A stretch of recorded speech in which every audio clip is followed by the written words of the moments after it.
As a mother, I've always believed in the instinctual bond that connects us to our children, an unspoken language of love and protection. When we moved next to the Smiths in our new suburban haven, I thought we had found not just a home, but friends. Myself, a freelance seamstress, my husband, a foreman hardened by life's practicalities, and our daughters, Lena, our serious and studious darling older girl. And then there was Callie, our beautiful Indian princess, and a bundle of energy and innocence all quickly became enamored with our neighbors. The Smiths were the picture of pastoral perfection. Mr. Smith, a farmer, tended to his land with a diligence that bordered on unhealthy devotion. Mrs. Smith, a homemaker, was the epitome of warmth. And then there was Benson, their 8-year-old son, a child who seemed to carry an aura of sadness and mystery around him. Callie and Benson were the same age, so became fast friends, their laughter a common sound in the green expanse that connected our homes. But as days turned into weeks, I began to notice peculiarities in Benson. He would often become eerily quiet, his gaze fixated on some distant point, lost in thoughts inaccessible to the rest of us. There were moments when he seemed oblivious to our presence, not responding when spoken to, as if he were in a world of his own. He was definitely a little weird. My husband first brushed it off as childlike whimsy, but even he couldn't ignore the oddities that became increasingly apparent. Benson would talk to himself in hushed tones, or sometimes it seemed like he was conversing with someone invisible. But the most disconcerting thing was what my husband described as glitches, brief, inexplicable pauses in his movements, as if he were a machine momentarily malfunctioning. It got to whenever young Benson would leave our presence. My husband would fold over his arms whilst leaning back and quip, "That's one creepy kid." Curiosity turned to concern, and concern led to a night of surreptitious research. The truth I unearthed chilled me to my core. Benson Smith had gone missing 2 years ago. A little boy lost. His disappearance an unsolved mystery that had left the community shaken. Yet, here he was, playing with my daughter, as if nothing had happened. I carefully confronted Mrs. Smith, mother to mother. Her eyes, brimming with a pain I recognized, confessed before her words did. In her grief, she had turned to a controversial solution: cloning. Using Benson's DNA, they had created a semblance of their lost son, a shadow held in the physical plane, but perhaps not in spirit. I didn't share this revelation with anyone, not even my husband. In Mrs. Smith's eyes, I saw a reflection of every mother's fear, the loss of a child. How could I judge her? I saw a woman, a mother just like I was, who had traversed the unthinkable depths of sorrow and emerged holding onto a fragile thread of hope, a cloned child who was and wasn't Benson. Benson was all she had. I both understood and respected it. It just made my hold onto my 2 girls even tighter. Our families remained close, but a silent understanding passed between Mrs. Smith and me. We never spoke of it again, but in our shared glances, there was a mutual recognition of the lengths a mother's love can go. As I watch Callie and Benson play, I often wonder about the essence of life and identity. I see Benson not just as a clone, but as a child who brings joy. His existence is a bittersweet reminder of the fragile boundaries of human existence and the enduring power of a mother's love.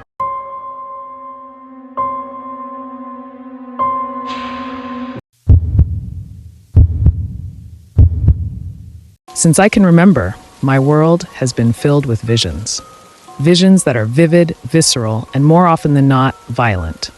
I'm just 9, but my mind is a gateway to the future, a future that always comes true. My name is Alara. People call me a prodigy, a genius, the hope for the people of tomorrow, etc., but they don't know the burden of my gift. I see things before they happen, and not just any things. I see ends. The end of life, the end of happiness, the end of everything. I am also very physically strong. Adults are afraid of my powers and strength. It started when I was 3. I would wake up in the middle of the night, screaming, drenched in sweat. My parents, poor and desperate, didn't know what to make of it. They thought I was troubled, maybe even cursed.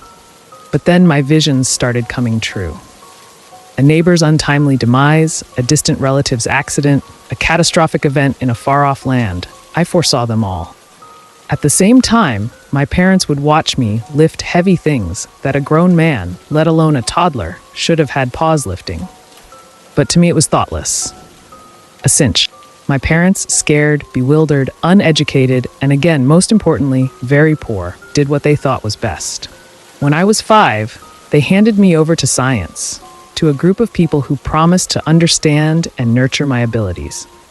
They were to tap into my abilities to use them for good in the world they claimed. And of course, it was to the tune of a pretty hefty check for my folks. A win-win, some may say. The lab became my home, my prison. Scientists studied me, amazed at the marvel of my mind. But their fascination was tinged with a cold, clinical detachment. I was a subject, an object of study, subjected to tests that pushed the limits of my young mind. There were other kids like me in our laboratory home. We became best friends. We were like family, and all each other truly had. I remember the day I foresaw my own end. It was not death, but a breaking free, an escape from the confines of my captive life. I knew it was coming, and I prepared for it. The day arrived with a thunderstorm, as if the heavens themselves were raging against my captivity. I used the chaos to my advantage, slipping away from the watchful eyes of my captors. I'd miss my science family, but it was time for me to fly. The visions guided me, showing me pathways and corridors, leading me to freedom.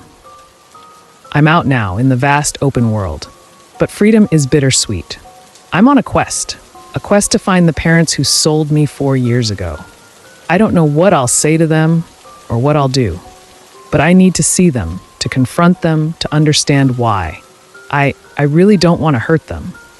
I know they had their reasons for virtually selling me off, but I was hurt. I was angry. Dear God, don't let it become violent. My visions still haunt me.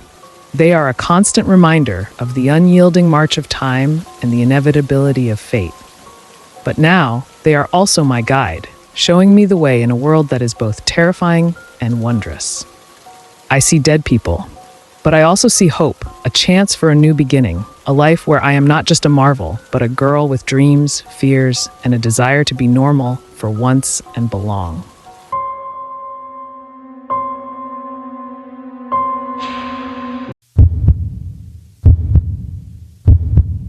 I've always heard things that others couldn't.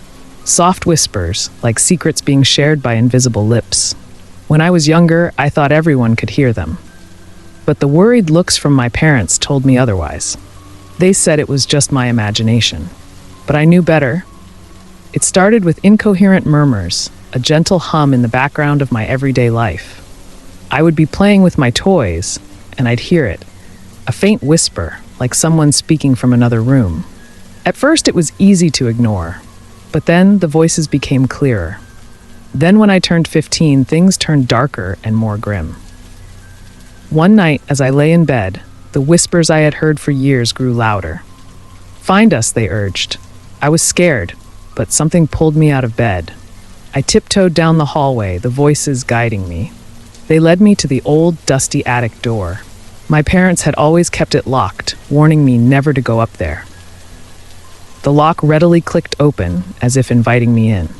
The attic was dark, filled with old trunks and forgotten memories. The air was thick with dust and secrets.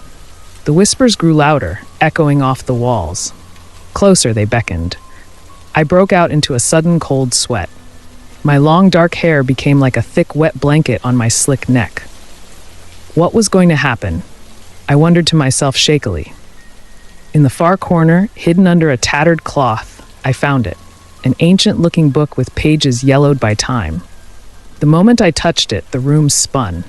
The whispers turned into voices, each telling their story. They were voices of the past, trapped within the pages of the book, longing to be heard. It went from being terrifying to absolutely beautiful.